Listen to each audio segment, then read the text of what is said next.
A very pleasant good morning, dear readers. Welcome back to my channel, English Mentor. Today, we are going to analyze the editorial of 24th January. So let us start this editorial in detail.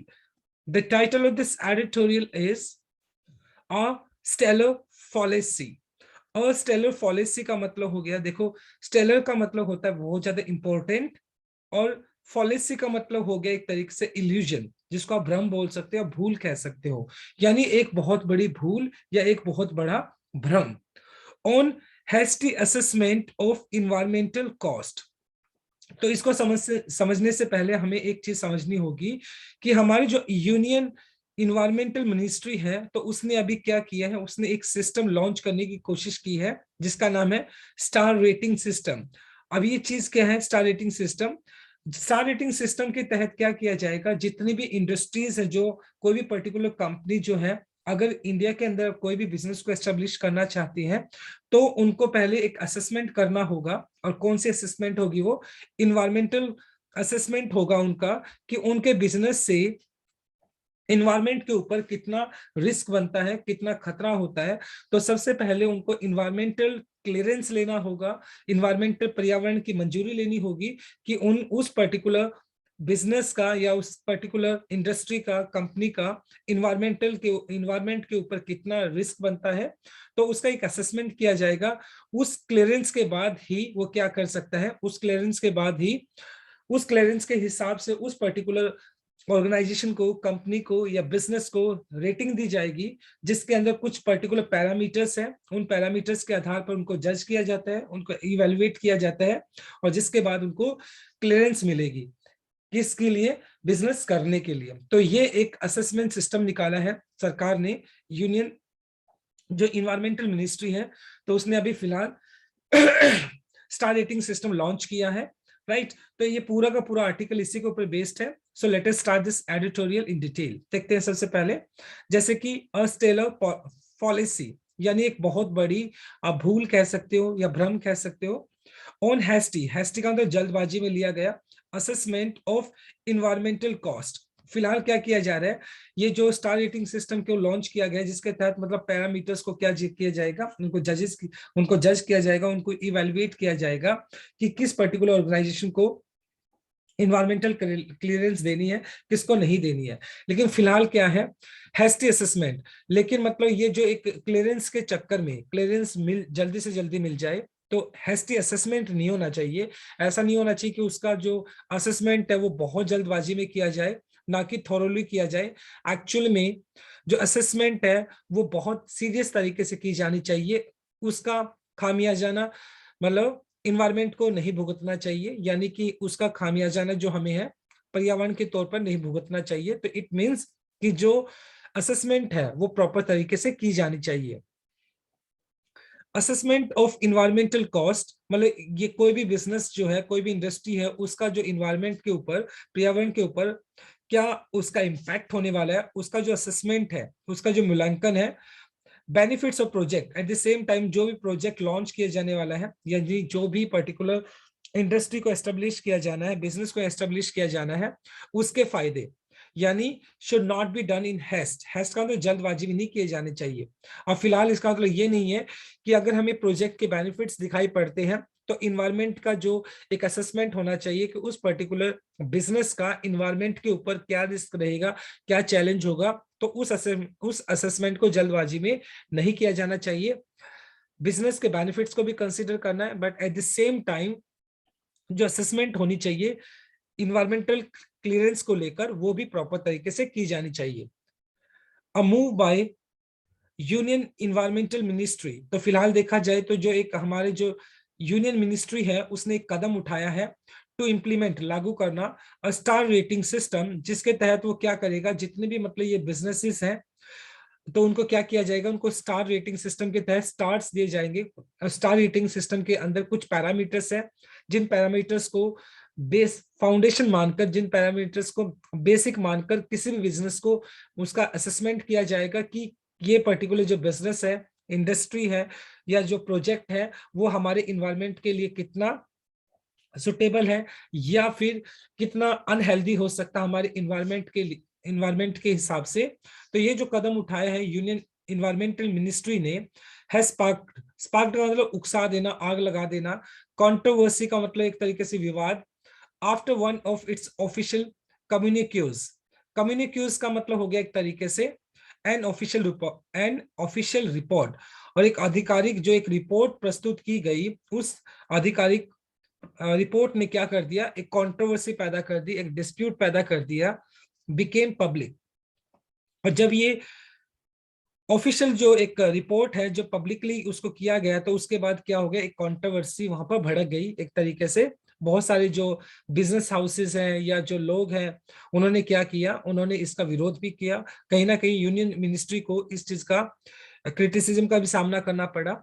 Under this scheme, और इस scheme के तहत जिसको हम बोल रहे हैं star rating system बोल रहे हैं, इस स्कीम के तहत स्टेट लेवल यानी जो राज्य स्तर पर इन्वायरमेंटल पर्यावरणीय कमेटी जो है, समिति जो है, यानी पर्यावरण से संबंधित जो समिति है, दैट अप्रेज, अप्रेज का मतलब मूल्यांकन करना, इंडस्ट्रियल प्रोजेक्ट, और जितने भी इंडस्ट्रियल प्रोजेक्ट्स उनको क्या किया जाएगा, उनको अप्रेज किया जाएगा, उनको असेसमेंट किया जाएगा ऑन देयर पोटेंशियल।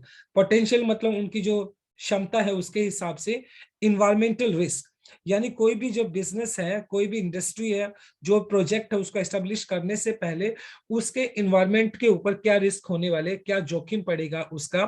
तो ये क्या करेगा, ये जो स्टेट लेवल इन्वायरमेंटल कमेटी है वो उस चीज को एनालाइज करेगा, उस चीज को अप्रेज करेगा कि इस पर्टिकुलर प्रोजेक्ट का इन्वायरमेंट के ऊपर, पर्यावरण के ऊपर क्या प्रभाव पड़ने वाला है। वुड बी इंसेंटिवाइज्ड, इंसेंटिवाइज का मतलब था मोटिवेट करना, प्रेरणा देना, with points for transparency, efficiency and accountability.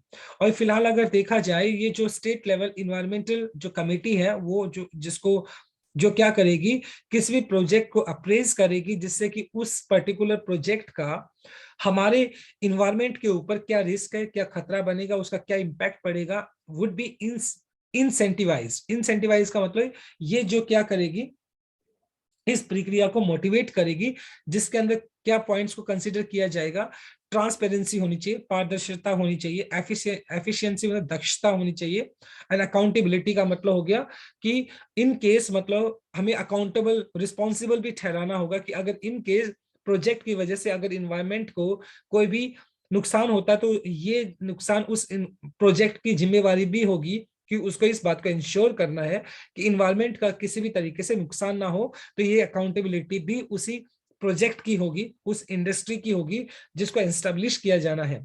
तो ये स्टार रेटिंग सिस्टम के अंदर ये सारी चीजों को इंश्योर किया जाएगा। This idea followed a union cabinet meeting, और ये जो फिलहाल जो केंद्रीय सरकार की जो एक मीटिंग हुई थी this month, to facilitate, facilitate करना मदद करना, हेल्प करना, द गवर्नमेंट ब्रॉडर कमिटमेंट, कि सरकार का जो एक बहुत बड़ा कमिटमेंट है, एक समर्पण है, to ease of doing business. ये क्या चीज है देखें, ईज ऑफ डूइंग बिजनेस क्या है, ये एक इंडेक्स है जिसके अंदर कुछ पैरामीटर्स है जो कि वर्ल्ड बैंक ग्रुप जो है उसने उसको क्या किया है, उसने ऑर्गेनाइज किया है। यानी ईज ऑफ डूइंग बिजनेस एक इंडेक्स है जिसके अंदर कुछ पैरामीटर्स हैं, जिसको उन पैरामीटर्स के हिसाब से किसी बिजनेस को क्या किया जाना है, कि वर्ल्ड बैंक जो ग्रुप है उसने इस ईज ऑफ डूइंग इंडेक्स को बनाया है एक तरीके से, और जिसके हिसाब से किस पर्टिकुलर मतलब जिसके तहत क्या किया जाता है, इस चीज को उस पैरामीटर्स के जरिए इस चीज को पता लगाया जाता है कि किस पर्टिकुलर कंट्री के अंदर बिजनेस करना फायदेमंद होगा, किस पर्टिकुलर कंट्री के अंदर बिजनेस करना नुकसानदायक होगा। तो ये ईज ऑफ डूइंग बिजनेस की अगर बात की जाए तो इसके अंदर कुछ पैरामीटर्स होते हैं, जिन पैरामीटर्स के हिसाब से इस बात का पता लगाया जाता है कि किस पर्टिकुलर कंट्री के अंदर बिजनेस करना ठीक होगा। तो फिलहाल अगर देखा जाए तो गवर्नमेंट क्या है, ईज ऑफ डूइंग बिजनेस को लेकर बहुत ज्यादा कमिटमेंट दिखा रही है, समर्पण दिखा रही है एक तरीके से। The environmental impact assessment, EIA, जो पर्यावरण का जो एक इम्पैक्ट है, उसका क्या प्रभाव पड़ने वाला है, उसका जो असेसमेंट है, उसका जो मूल्यांकन है, is one of the cornerstone. Cornerstones का मतलब हो गया वैसे एक तरीके से फाउंडेशन, आधारशिला, of ensuring that ecological cost of infrastructure development are minimal। फिलहाल अगर देखा जाए ये जो इन्वायरमेंटल इम्पैक्ट असेसमेंट की अगर बात की जाए तो ये आधारशिला इस बात की कि इस बात को इंश्योर करना है कि जो इकोलॉजिकल जो कॉस्ट है, इकोलॉजिकल मतलब जो पर्यावरण से संबंधित जो कॉस्ट है उसका जो मूल्य मूल्य है, इंफ्रास्ट्रक्चर डेवलपमेंट, क्योंकि अगर पर्टिकुलर किसी भी इंडस्ट्री को एस्टेब्लिश किया जाता है, इंफ्रास्ट्रक्चर को लगाया जाता है, तो इस बात को इंश्योर करना होगा, EIA को, इन्वायरमेंटल इम्पैक्ट असेसमेंट को इस बात को इंश्योर करना होगा कि जो इकोलॉजिकल कॉस्ट है, जो नुकसान है, वो क्या होनी चाहिए, मिनिमल होनी चाहिए, बहुत ज्यादा कम होनी चाहिए। यानी अगर किसी भी प्रोजेक्ट को लॉन्च किया जाता है, किसी भी प्रोजेक्ट को लगाया जाता है, तो उस प्रोजेक्ट का इन्वायरमेंट के ऊपर कम से कम इम्पैक्ट होना चाहिए। नेगेटिवली अगर बात की जाए, नकारात्मक तौर पर उस प्रोजेक्ट का पर्यावरण के ऊपर कम से कम नुकसान होना चाहिए। इस बात को इंश्योर करना है, किसको, द इन्वायरमेंटल इम्पैक्ट असेसमेंट को, इस बात को सुनिश्चित करना है। प्रोस्पेक्टिव प्रोजेक्ट्स और संभावित जो आने वाले जो प्रोजेक्ट्स की अगर बात की जाए अबव अ सर्टेन साइज, क्योंकि एक साइज को क्या किया गया, किसी भी प्रोजेक्ट के साइज को डिसाइड किया गया है। अगर किसी भी प्रोजेक्ट का साइज उस जो एक डिसाइडेड जो साइज है उससे ऊपर चला जाता है, with a potential to significantly alter the in natural environment। Potential मतलब संभावना होना, एक तरीके से संभावित है जिसको बोल सकते हो क्षमता होना, टू सिग्निफिकेंटली, रिमार्केबली ऑल्टर का चेंज नेचुरल इन्वायरमेंट, मतलब वो सारे के सारे जो प्रोजेक्ट जिनका एक साइज को डिसाइड किया गया, अगर कोई भी ऐसा प्रोजेक्ट है जो एक सर्टेन साइज को डिसाइड किया गया उस साइज से ऊपर है, एट द सेम टाइम उस पर्टिकुलर अगर बात की जाए प्रोजेक्ट के अंदर इतना पोटेंशियल है कि वो नेचुरल इन्वायरमेंट को क्या कर सकता है, ऑल्टर कर सकता है, उसको चेंज कर सकता है, must be approved by the state environment impact assessment authority,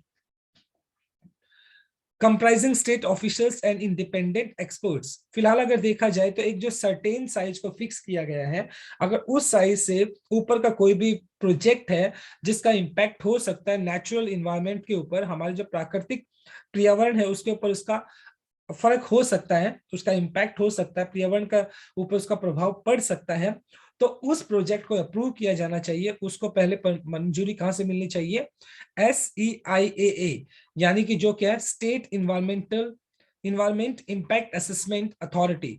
इस अथॉरिटी को उसको अप्रूव करना चाहिए। और इस अथॉरिटी के अंदर कौन कौन लोग शामिल है, स्टेट ऑफिसर्स, सरकार के जो ऑफिसर्स हैं वो शामिल है, और कुछ इंडिपेंडेंट एक्सपर्ट्स जो कि स्वतंत्र, जिसको आप बोल सकते हैं एक्सपर्ट्स, जो पर्यावरण से रिलेटेड जो भी एक्सपर्ट्स हैं उनको शामिल किया गया है। वो उस प्रोजेक्ट को क्या करेंगे, एनालाइज करेंगे, अप्रेज करेंगे, और उसको इस बात का पता लगाएंगे क्या इस बिजनेस का पर्यावरण के ऊपर, इन्वायरमेंट के ऊपर क्या इंपैक्ट है, और उसको आधार बनाकर, उसको एनालाइज करके फिर उस प्रोजेक्ट को इन्वायरमेंटल क्लियरेंस दिया जाएगा, मंजूरी दी जाएगी, जिसके बाद वो प्रोजेक्ट को एस्टेब्लिश किया जा सकता है, उस प्रोजेक्ट को लगाया जा सकता है। तो ये फिलहाल देखा जाए तो सरकार की तरफ से स्टार रेटिंग जो सिस्टम लॉन्च किया गया, काफी प्रेज वर्दी एक स्टेप है। लेकिन अगर बात कीजिए ये जो प्रेज वर्दी एक स्टेप लिया गया है गवर्नमेंट की तरफ से, ये तभी मतलब प्रेज वर्दी है, इसकी तारीफ तभी की जानी चाहिए जो एक प्रॉपर तरीके से अगर असेसमेंट किया जाए। तो ऐसा नहीं कि असेसमेंट सिर्फ नाम की असेसमेंट हो और उसको थॉरली उसको असेस ना किया जाए और क्लियरेंस ऐसे बिना सोचे समझे क्लियरेंस दे दी जाए। तो इससे क्या होगा, इससे जो हमारा जो इन्वायरमेंट है वो बुरी तरीके से इम्पैक्ट होगा। तो ऑनेस्टली जब अप्रेजल किया जाए, असेसमेंट की जाए, तो उसको ऑनेस्ट तरीके से उस अप्रेजल को किया जाना चाहिए, तभी इस स्टार रेटिंग सिस्टम का कोई फायदा होने वाला है। सरकार को इस बात को भी इंश्योर करना होगा। सो ये हमारी फर्स्ट स्लाइड थी। Now let us discuss the grammar concept. देखें, should not be done, should आपका मॉडल वर्ब हो गया, उसके बाद आपने B plus third form use कर लिया जो कि आपका पैसिव स्ट्रक्चर है। वुड बी इंसेंटिवाइज्ड, देखो वुड बी आपका वी, ये आपका पैसिव स्ट्रक्चर हो गया, और बी प्लस थर्ड फॉर्म आपने यूज कर लिया, वुड मॉडल वर्ब है। और इंसेंटिवाइज का मतलब ऐसे होता है मोटिवेट करना या इंस्पायर करना या स्टिमुलेट करना।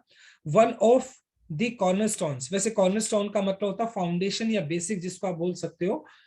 और वन ऑफ के बाद आने वाला नाउन या प्रोनाउन जो भी होता है तो वो आपका प्लूरल होना चाहिए, तो इसलिए आपने कॉर्नरस्टोन्स यहाँ पे यूज किया है।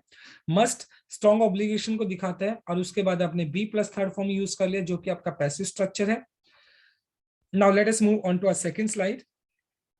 देखें, projects that are even bigger, वो सारे के सारे प्रोजेक्ट्स जो साइज में बहुत बड़े हैं और इन्वॉल्व फॉरेस्ट लैंड, और जिसके और मतलब या फिर वो प्रोजेक्ट जिसके अंदर फॉरेस्ट लैंड को क्या किया जाता है, इन्वॉल्व किया जाता है, जिसके अंदर जो हमारा जंगल है, फॉरेस्ट है, उसको उसकी लैंड को यूज किया जाता है। कैटेगरी है वो कौन सी कैटेगरी के अंदर आएंगे, वो कैटेगरी ए के अंदर आएंगे। And must be cleared by an expert committee formed by centre. और वो उस केस के अंदर क्या होंगे, जो भी प्रोजेक्ट एक पर्टिकुलर साइज से बड़े होंगे या जिसके अंदर फॉरेस्ट लैंड को यूज किया जाएगा, उनको कैटेगरी ए के अंदर रखा जाएगा। और उस तरह के बिजनेस को, उस तरह के प्रोजेक्ट्स को क्या किया जाएगा, जो सेंट्रल कमेटी है, जो केंद्रीय सरकार ने जो इन्वायरमेंट कमेटी बनाई हुई है, वो इन्वायरमेंटल कमेटी क्या करेगी, उसको क्लियरेंस देगी। SEIAA, the state environment impact assessment authority.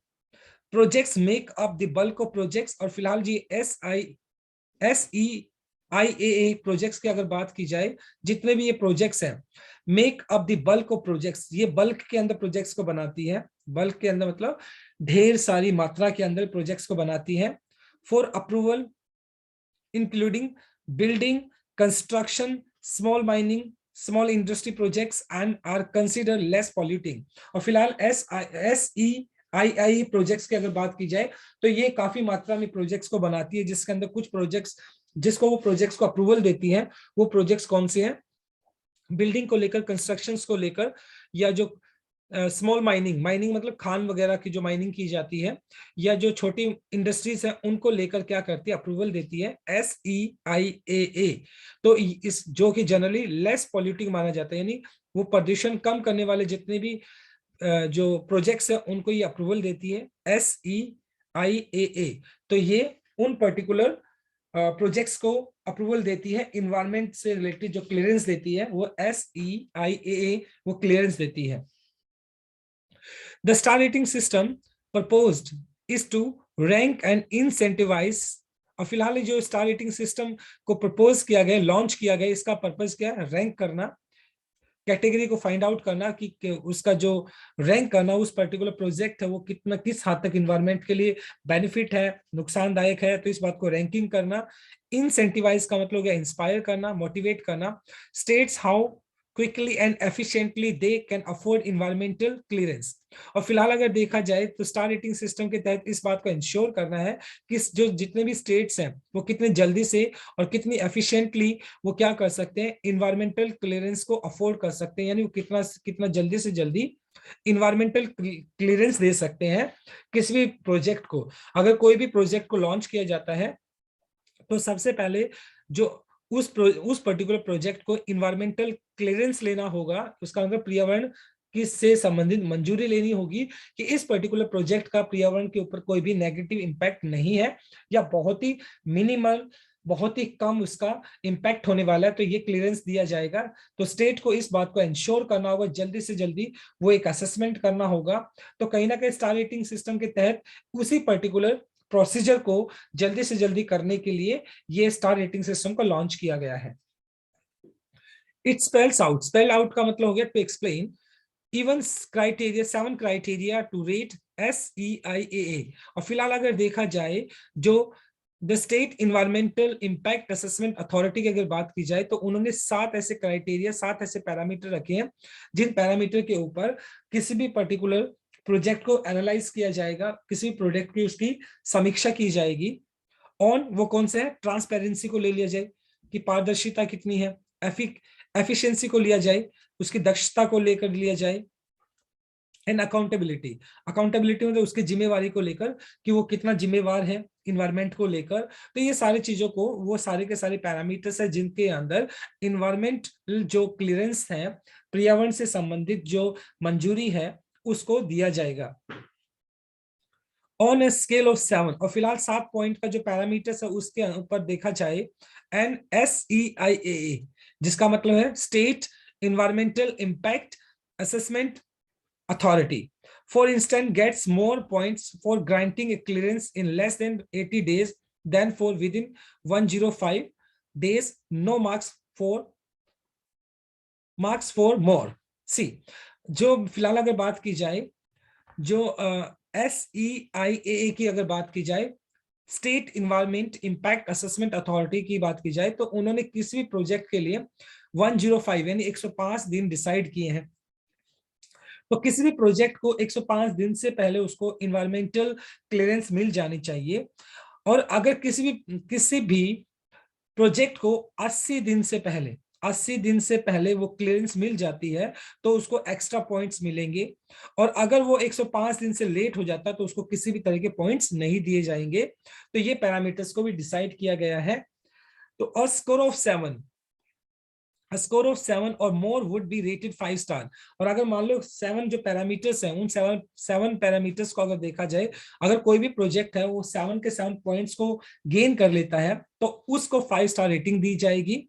And however, हालांकि a reading of order gives the impression, लेकिन फिलहाल ये जो ऑर्डर दिया गया है सरकार की तरफ से जो स्टार रेटिंग सिस्टम के तहत, तो यानी ये ऑर्डर को पढ़ने से इस बात का इंप्रेशन मिलता है, इंप्रेशन का मतलब एक तरीके से हमें ये देखने को मिलता है कहीं ना कहीं लोगों का जो रवैया है या जो जो बिजनेस हाउसेस है उनके जो रवैया है, उनके एक्सप्रेशन को देखकर ये बात का पता चलता है that state in the quest का मतलब हो गया एक तरीके से सर्च करना फॉर मोर स्टार्स, कि सरकार मतलब more stars would logically why for का मतलब हो गया एक तरीके से कंपीट करना, होड़ लगाना for speedy clearing projects rather than ensuring a thorough appraisal. फिलहाल अगर देखा जाए जो स्टार रेटिंग सिस्टम की अगर बात की जाए तो जिसके तहत इन्वायरमेंटल क्लियरेंस की जरूरत है, राइट।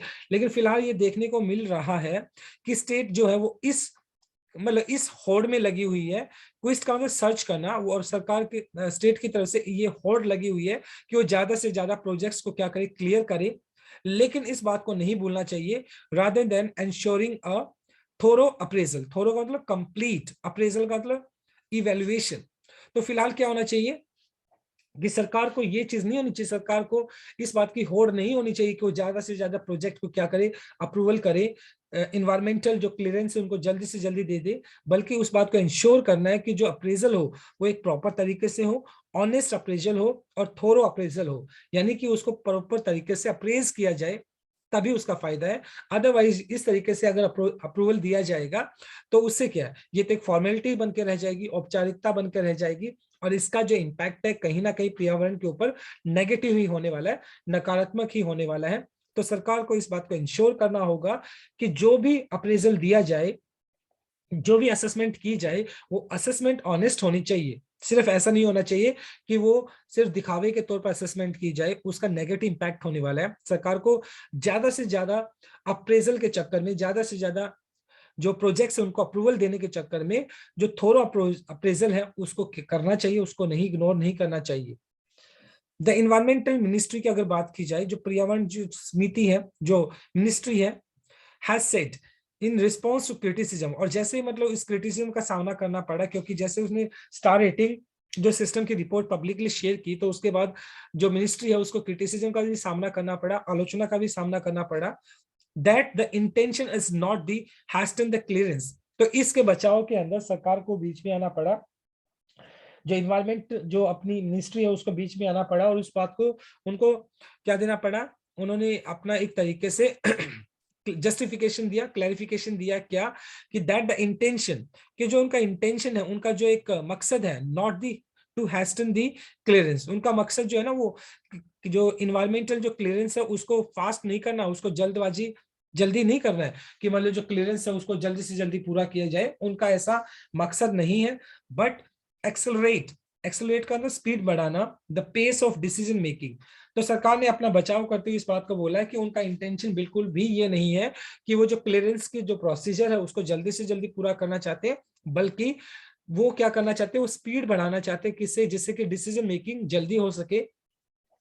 तो सरकार ने अपने बचाव देने के लिए बोला है कि उनका पर्पस बिल्कुल भी ये नहीं है कि वो जो क्लियरेंस से रिलेटेड जो भी प्रोसीजर उसको जल्दी से जल्दी पूरा करना चाहते हैं, बल्कि वो डिसीजन मेकिंग को क्या करना चाहते हैं, उसको एक्सेलरेट करना चाहते हैं कि जिससे कि जल्दी से जल्दी डिसीजन मेकिंग की जा सके। तो हमारा पर्पस ये है, rather than files being sent for every query, all the objections must be compiled and addressed at one go. It contains, और कहीं ना कहीं जो इन्वायरमेंट जो मिनिस्ट्री है उसने इस बात को भी जस्टिफाई किया है कि पहले क्या होता था, जितनी भी जो फाइल्स थी उनको वापस भेज दिया जाता था। अगर कोई भी एक सिंगल क्वेरी रह जाती है या कोई भी ऑब्जेक्शंस आ जाता है तो उस ऑब्जेक्शंस के अंदर हर एक सिंगल ऑब्जेक्शंस के लिए वो फाइल को वापस भेज दिया जाता था। लेकिन फिलहाल क्या किया जाएगा, उन सारे ऑब्जेक्शन से क्वेरी को कंपाइल किया जाएगा, इकट्ठा किया जाएगा।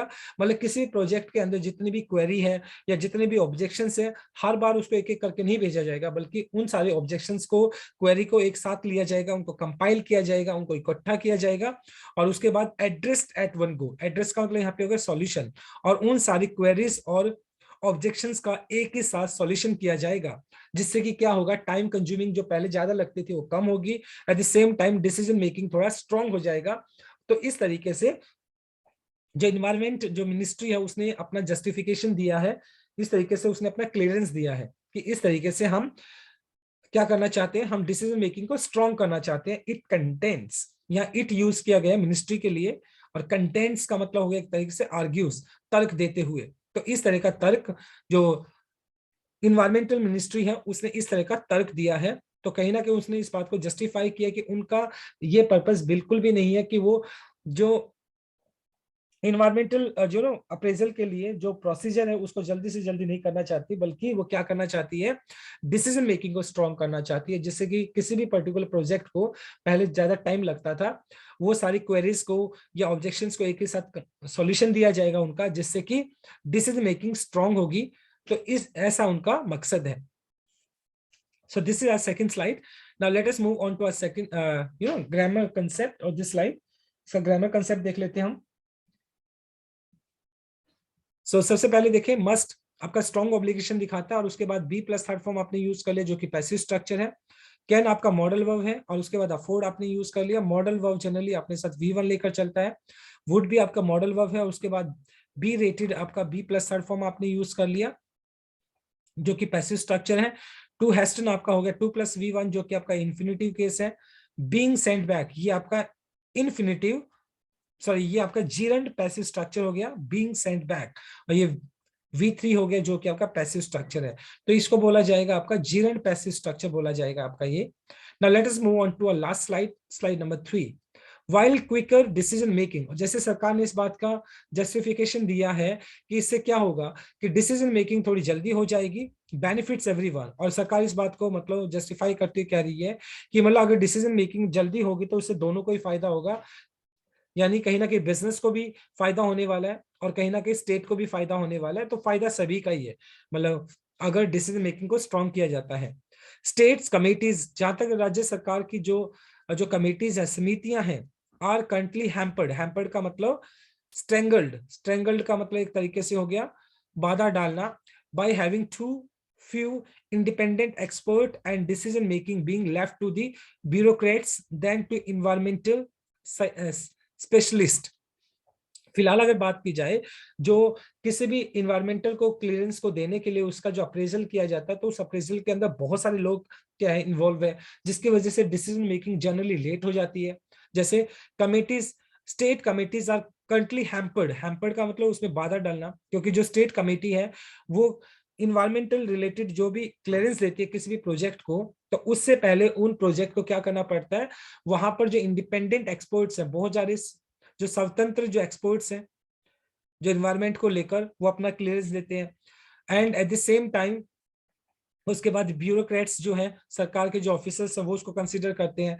फिर उसके बाद जो इन्वायरमेंटल स्पेशलिस्ट हैं वो उसको कंसीडर करते हैं। तो इस तरीके से जनरली जो प्रोजेक्ट को जो क्लियरेंस मिलनी चाहिए वो जल्दी से नहीं मिल पाती है। एट द सेम टाइम जो डिसीजन मेकिंग है वो कहीं ना कहीं डिले हो जाती है। तो सरकार ने इस बात को बोला है कि उस डिले को कम करने के लिए और डिसीजन मेकिंग को स्ट्रॉन्ग करने के लिए स्टार रेटिंग सिस्टम को लॉन्च किया गया है, जिसकी वजह से किसी भी प्रोजेक्ट को जल्दी से जल्दी उसको क्या किया जा सकेगा, अप्रेजल मिल सकेगा। लेकिन अप्रेजल का मीनिंग ये नहीं है, इन्वायरमेंटल क्लियरेंस का मतलब ये नहीं है कि वो जो एक जो पूरा प्रोसीजर है, एक जो थोरो अप्रेजल होना चाहिए उसको किया जाएगा, ये सरकार ने बोला है। बोथ इंडस्ट्रियलिस्ट एंड स्टेट, जहां तक मतलब जो उद्योगपति जो लोग हैं, ये स्टेट गवर्नमेंट की अगर बात की जाए, सरकार की बात की जाए, गेन फ्रॉम प्रोजेक्ट्स, अगर किसी भी प्रोजेक्ट को लॉन्च किया जाता है तो उससे जो इंडस्ट्रियलिस्ट है, उद्योगपति जो लोग हैं या सरकार जो है, उसको फायदा तो होता ही है। एंड देयरफॉर टेंडेंसी, टेंडेंसी का मतलब हो गया एक तरीके से जो प्रवृत्ति की बात की जाए, is always to elide environmental concerns.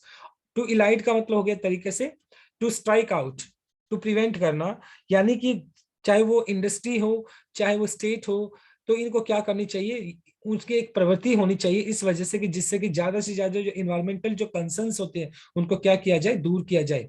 अगर किसी भी प्रोजेक्ट को लॉन्च किया जाता है तो सरकार की जो इंडस्ट्रियलिस्ट है उनको इस बात का इंश्योर करना चाहिए कि इन्वायरमेंटल रिलेटेड जितने भी कंसर्न्स हैं उनको क्या किया जाए, उनको स्ट्राइक आउट किया जाए, उनको दूर किया जाए। इन मैनी इंस्टेंसेस, काफी उदाहरण के तौर पर अगर देखा जाए, काफी उदाहरण में साइट विजिट्स आर क्रिटिकल। बहुत जगह पे मतलब जो विजिट की, मतलब अगर अगर आप किसी भी प्रोजेक्ट को लॉन्च करना चाहते हो तो बहुत सारे केसेस के अंदर ऐसा भी देखने को मिलता है कि वहां पर visit, site visit are critical. Critical का मतलब हो गया इंपॉर्टेंट, उस साइट पर जाकर विजिट करना बहुत जरूरी है to understand the potential environmental challenges. मतलब ऐसा नहीं है कि अगर किसी को पेज, मतलब अगर आपके पास डॉक्यूमेंटेशन आ गया तो डॉक्यूमेंटेशन के आधार पर आप मतलब उनको क्लियरेंस दे दें।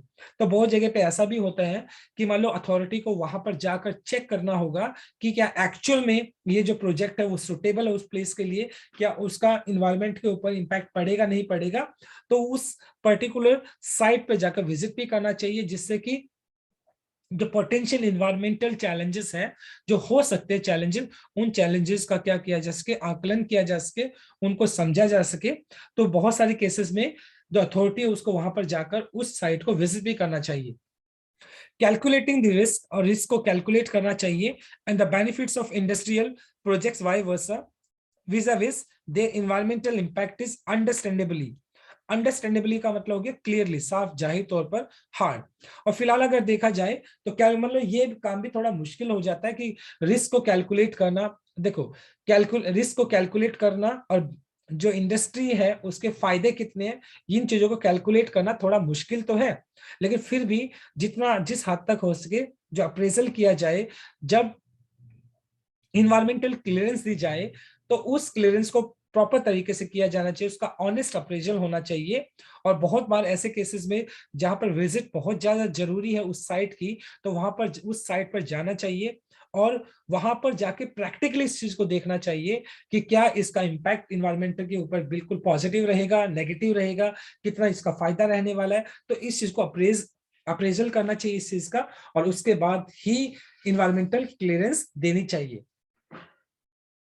The way forward is to take steps to increase. और फिलहाल आगे का जो रास्ता ना, ये जो कदम बढ़ाने की बात की गई है, to increase trust in the system. आगे का जो रास्ता, आगे जो कदम बढ़ाने का जो रास्ता, उसका सबसे तो ये क्या होना चाहिए, increase trust in the system.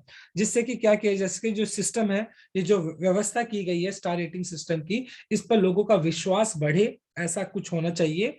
To ensure, इस बात को सुनिश्चित करना that all states have competent expert. Competent का मतलब हो गया बहुत ही एलिजिबल कह सकते हो, टैलेंटेड कह सकते हो, एक्सपर्ट्स। मतलब ये जो कमेटी की अगर बात की जाए, वो लोग जो कि इन्वायरमेंटल क्लियरेंस देंगे, तो उस कमेटी के अंदर एक्सपर्ट्स लोग होने चाहिए जो कि कॉम्पिटेंट हो, जो कि टैलेंटेड एक्सपर्ट्स वहां पर होने चाहिए, who can conduct appraisals without fear और फेवर। जो कि बिना किसी डर के या बिना किसी फेवर के वो अपना अप्रेजल दे सके।